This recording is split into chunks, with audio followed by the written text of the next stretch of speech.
Well, when it comes to sleeping, it's a real hot button issue. It's actually finally gotten the attention that it deserves in the past couple of years.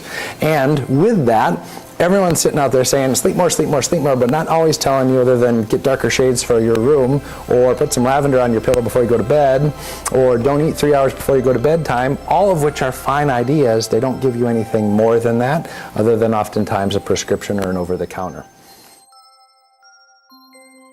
I mean, if you're sitting there and you are a mood disorder specialist, such as a psychologist or a psychiatrist, I'm going to think, well, I'm going to treat the depression, I'm going to treat the anxiety and help that person sleep better, and hopefully you will. The other person might say, well, if we can just work through behavior and get sleep better, the mood should improve, and hopefully it will. We try to take all those into account in terms of the different testing that we do, so that hopefully not only sleep is improved, but mood and energy and concentration are all improved. We don't want to see this. The first hour and a half, nothing. It's just all light sleep. We got one good cycle in here, one so-so cycle, missed this one so-so cycle, and really didn't get much at all. As you're going to see here next is a stress hormone that you should have some of all the time, but if it's really elevated, it makes falling asleep and staying asleep really, really tough.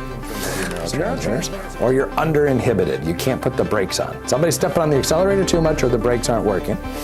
Or there's an inflammatory response, and when you see inflammatory responses, you'll see elevations in glutamate and histamine and glycine, and that happens with diet. You can improve it with diet. You can improve it with antioxidants and different supplements, and heal the gut and give some extra antioxidant support and watch the immune system relax.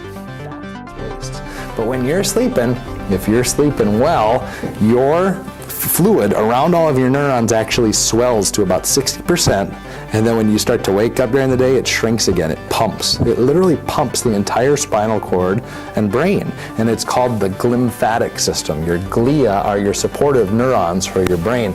If you don't sleep well, that glymphatic system doesn't work, and it leaves extra metabolites and it leaves extra proteins in the surrounding fluid, the interstitial fluid, that shouldn't be there.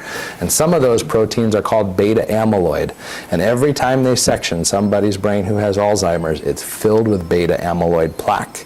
And what we've learned is if your glymphatic system works well because you're a good sleeper, you can dump a lot of those and get rid of them. And just